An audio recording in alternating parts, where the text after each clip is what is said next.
Hey, Michael, who's starting the playoff game for the Rays? The who? The Rays? Who's that? I don't know. Let's just get into the video.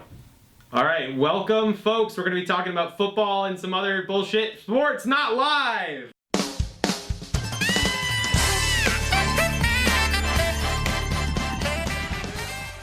After a truly exciting season that saw increased viewership and some major stars emerge into the mainstream, the WNBA has reached the end of its 2019 season.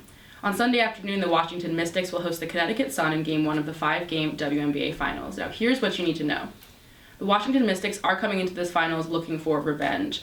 Last season, the Mystics fell to the Seattle Storm in the finals, and now they've fought their way back, led by an MVP winning season from Elena Delle Donne, and they've looked pretty consistent in the postseason and the final weeks of the regular season as well. The Sun, on the other hand, have played consistently well since the start of the 2017 season, but they were eliminated by the Phoenix Mercury in the second round 2 years in a row. So after sweeping the Los Angeles Sparks in round 1 this year, the Sun feel like it's their time. They're no doubt hyped to open the series against the Mystics. Now, the last time these two teams played nearly 3 months ago, the Mystics beat the Sun 102-59. Both teams have grown and evolved a lot since then. The Sun have had multiple win streaks and found their rhythm, fueled by their underdog status. So the series won't be nearly as lopsided as that game back in June. It's going to be a shootout. You can tune into Game 1 this Sunday at 3 p.m. Eastern on Watch ESPN. I'm sure ESPN 2, 3, 4, and Ocho will all be airing riveting games as well during that time. And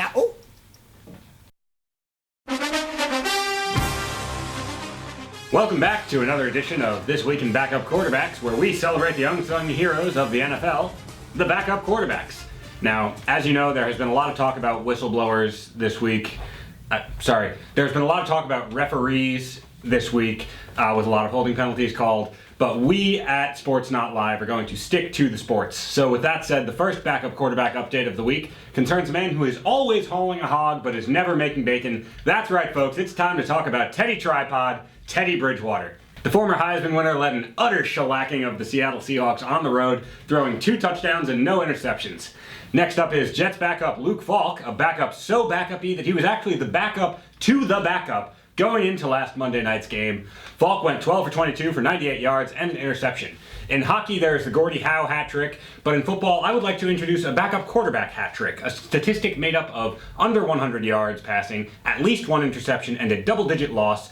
This statistic will be called the Golden Clipboard. Next up is a quarterback who replaced his team's aging starter seamlessly and matched that starter's otherworldly ability to make dumb faces on the sideline. I am talking, of course, about Steelers backup Mason Rudolph, who barely reached a 50% completion percentage this week, throwing for 174 yards, and also averaged more yards per carry on Sunday than Steelers running backs James Conner and Benny Snell, not to go into backup running backs. But this did prompt many to ask whether or not Mason Rudolph is actually a dual-threat quarterback. Which brings us to New York Giants backup and guy who looks like the killer in a high school slasher movie, Daniel Jones. The future of the franchise may look like Eli Manning in still photos, but once he starts throwing and running the ball, you realize this is not your daddy's Eli Manning. In other words, this is not your Archie's Eli Manning. And Jones threw for 336 yards and 2 touchdowns, and also running in 2 touchdowns, bringing the Giants back from 18 points down against the Tampa Bay Buccaneers, a team that has an entire pirate ship in their stadium. And folks, I have to be honest with you here. Much like Leonardo DiCaprio before me, I have seen a 22-year-old that I really like, and I am ready to let that 22-year-old dictate my life for the next 3 to 5 months. And finally, it is time. Can we pause before I do Minshew? Minshew hanging in there. Stays on his feet again, dancing around. Dodging tackles, now throws end zone. Caught! Touchdown! Minshew magic! You good? Yeah, I'm good from there. Alright, quiet.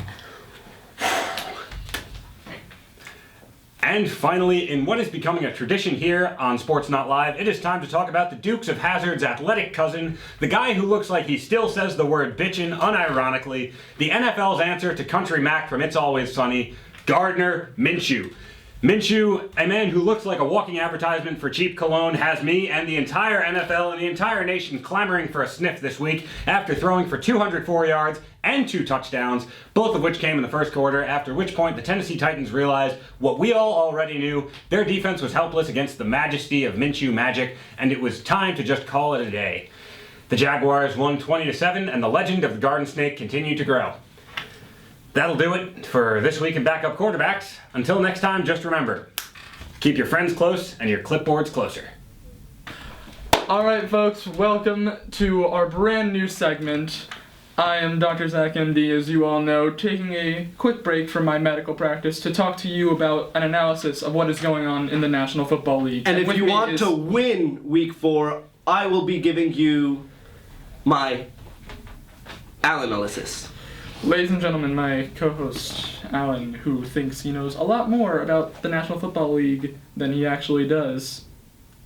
I think we're going to have a pretty riveting segment. A lot of good, interesting points, numbers, names. There's going to be a lot of name dropping. And then there's going to be Zach talking a lot. 2-1. Top. 4th of 6. Number 1 in the league at 4th of 6. How the hell are you doing better than me in this? First of all, you have a team and you're like, wow, I love my team. I'm so loyal to my team. Screw that, okay? Wait, save it for the camera. Team. Save it for the you camera. You trade Shit. I'm sorry. every single time you have the chance. By the end of the season, you should have no players from your draft. Only free agency and trades, okay? Because that way, you're just leaving everyone on their toes. It's like, am I going to have a kicker this week? I don't know. Am I going to play Miami Dolphins defense? Sure. Like, they don't know what to expect. The Miami, and that is the way. The Miami Dolphins. That is the way. You are aware that they are 0-3 and have the worst point differential in the entire NFL by a large margin. Yeah, it gives the other. Like it gives your matchup false hope. It gives them false hope. They're like, oh, Miami Dolphins defense, and then your tight end Eric Ebron strolls up and gets you a nice cheeky little 8 points. They can't defend against a cheeky little 8 points from Eric Ebron. I now suddenly. Anyone who wants Travis Kelce is useless. The big issue with Travis Kelce is that he doesn't have Allen in his name. Okay? If it was Travis Allen Kelce, I could be like, yo, that's Tack. T-A-K. But, so when Travis Kelce scores a touchdown, I could just go like, Takis. Like, what am I getting after this game? This big W? Oh, I'm going to Burger King. And what am I going to eat with it? Takis. Like, that would be so cool. But instead, his name is just Travis Kelce. How do you know for a fact? I'm going to sleep watching this man play. I mean, Josh Allen, on the other hand. Allen Robinson. Allen Robinson is overrated. Allen Robinson. He's the only Allen in the league with an Allen first name. That is the asset of the century. I think the key thing that people need to take away from my Allanalyst is that if you really want to succeed in Week 4, pick up any player in free agency that's on bye. That's huge. That ain't it, Chief. That ain't it. Speaking of the Chiefs, if you have Patrick Mahomes, get him out of here. You see, okay?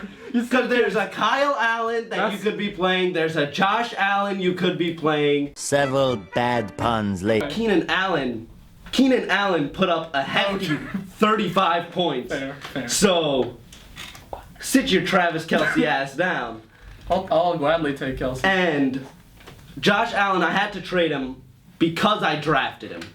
And I can't have anyone who I have drafted. I played them for 2 weeks. 3 weeks. 3 weeks. People knew what they were expecting from me, so I was like, switch it up. And then Week 5, obviously, I'll make another 9-person trade. Well, I for one, am glad that I've faced you already this season and I'm now done with you. Because that's, it's great. I got my dub against him. It's all good. It's over. It's done with. But, I'll hopefully bounce back this week as well if, fantasy defenses stop being the literal bane of my existence. Shout out to the Bears D last week. You're the worst. So yeah. Miami Dolphins D. So basically, going off this trend, starting with the Patriots defense week 2, the Bears defense week 3, if you have the Cleveland Browns defense this week, or if they're on the waiver wire, pick them up. Who are they playing? Baltimore? Who cares? They're gonna have a good week anyway, because that's just the pattern David at this point. Njoku. The man is injured. Injured reserve, they can still play him. Okay? And I think that's huge because on injured reserve, he can be explosive. Everyone's going into the game. They're like, okay, we got this. We know who we're playing. We're playing the Browns, sans Njoku. Who shows up? Njoku. They don't know what to do. Njoku's playing football. They're playing soccer. I heard Sans. Sans Undertale.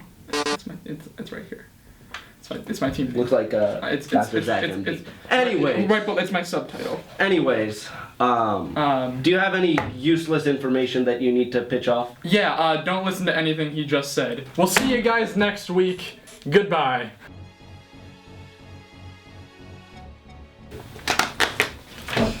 I'm Cassie. I know absolutely nothing about fashion. I'm Natalie. I also know nothing about fashion. And this is Hot or Not Sports Edition, where we review everyone's favorite athletes and the fits that they wear pre, post, and to award shows. So up first we have everyone's favorite backup quarterback, Gardner Minshew. He is down in a Canadian tuxedo, but with jorts, as well as a cougar bolo tie. What are your thoughts about this, Natalie? Not a huge fan of the shorts. Never have been, never will be. But the jacket's kind of working for me. It's an interesting look for sure. I'm gonna say hot. I'm gonna agree with you. I'm gonna say this is hot.